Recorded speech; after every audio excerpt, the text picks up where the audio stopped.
Hi, in this lecture we will discuss matrices and linear transformations, but in continuation perhaps on what we had previously discussed.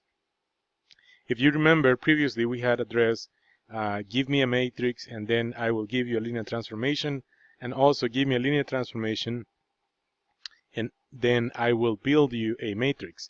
And it's because there is an interplay between matrices and linear transformations. Both of these things are linear operators, if you will.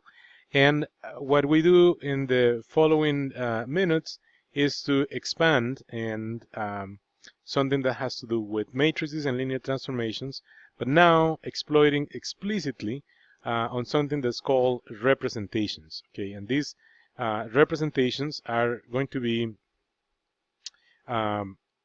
they're going to be of interest when we are considering the specific sets in which the transformation is mapping one set from one set into another set. So we consider a transformation here called T, and T is a transformation that maps U into V. It's a linear transformation, but we are considering a basis for U, here denoted by the set B with elements U1, U2, all the way through U sub n. So what we're considering here is that the dimension of B is equal to n. Is a set with dimension n because this basis has n elements. We also are referring to a basis for the set V, and very importantly also we are taking note that the dimension of V is equal to m, and we know that because even though we're not explicitly writing the elements of C, we're saying that this basis has as many as m elements. Therefore, the dimension of V is m. So the so-called matrix representation is going to be a matrix, okay? It's going to be a matrix, and that means it has one column, another column, another column, and another column. This has as many as n columns, okay?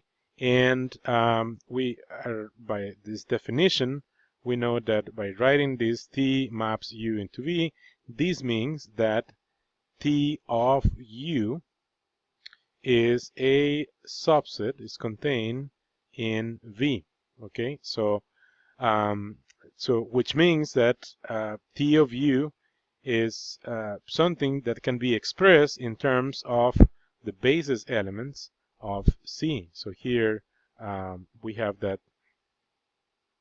C being a basis means that the span of C equals V. Okay, so which means that every single of these columns of this matrix, okay, is going to be an element of V. So every column of this matrix M is an element of V. Writing here column 1 specifically is an element of V, and so is column 2. Okay, column 1, this here is representing precisely column 1. Okay, so that represents column 1, and this other thing represents the second column, and so on. This here is representing the column n. Okay, there are n columns. So this matrix has n columns, and the length of each of those columns, okay, the length of each of those columns is m. M is the dimension of V. So this matrix is a matrix that has m rows and n columns, and so what this definition is specifying is a way in which we can specify the entries of this matrix. This matrix is called representation of the transformation. relative to B and C. Relative to B and C.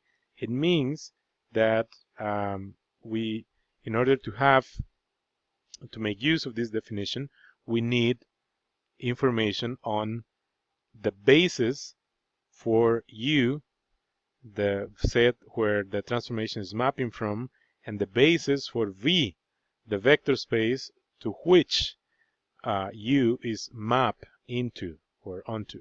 Okay, so we need information about the basis of U and the basis of V, because remember, T of U, we had said something here, T of U is an element, T of U is contained in V. So each of those, because of this reason, right?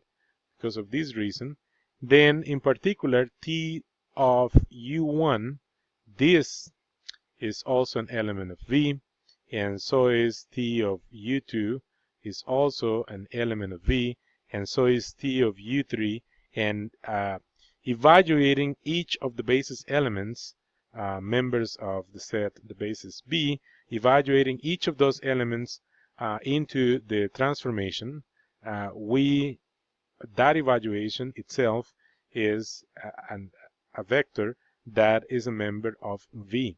Okay, so this notation, rho of C, is denoting, that's what we discuss next, is denoting some type of representation relative to C, C being the basis for V. So let's work out an example. So in this example, the transformation goes from, this would be the set we were calling previously U, and this would be the set we're calling V. These are vector spaces, so it's mapping the set of polynomials of degree 3 into a 2 by 2 matrix. Okay, so here is the input is a polynomial. This is a member of P sub 3, and then the output is a 2 by 2 matrix. So to use what we had previously stated, we need a basis for P sub 3 and a basis for M, you could say M22, M22. Okay, so here's a basis for the polynomials of degree 3, and here's a basis for the 2 by 2 matrices, the vector space of 2 by 2 matrices. Okay, so what we need to do is to evaluate each element of the basis. Okay, each element of the basis for the domain. This would be the set we're calling previously U, or in this case being P sub 3. We evaluate each basis element into S, and then we make use of this principle called coordinatize.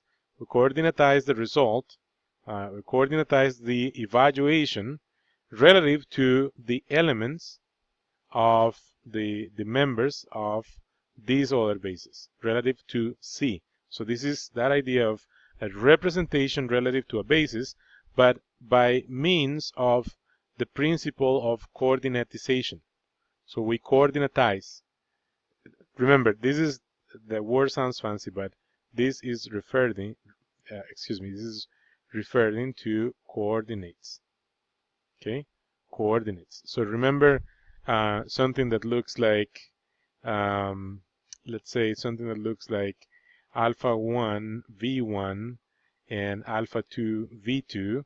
This is a linear combination. Vectors v1, v2 are in a linear combination. Scalars alpha 1, alpha 2 are the coefficients of each term in this linear combination.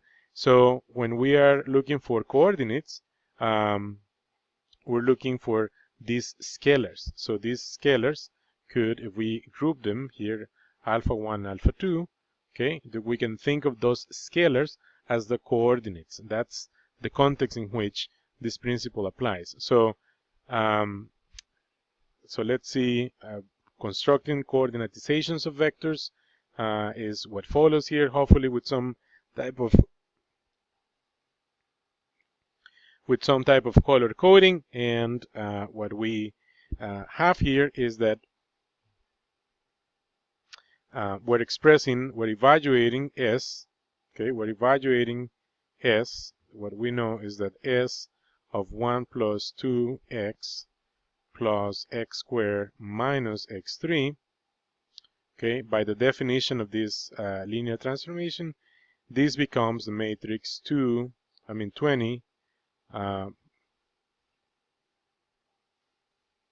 minus 24 on the first column and 45, 69 on the second column. Okay, so we do that evaluation. So the definition of the map or the transformation S is that it takes a polynomial of degree 3 with the coefficients named as A, B, C, and D, each of those multiplying a power of the variable x in that order of appearance. So here in this case we would have that A is 1, so here is this number is A, this number is B, C is also 1, and here is D, which is -1.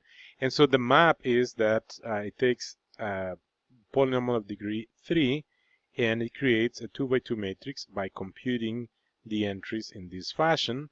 So by evaluating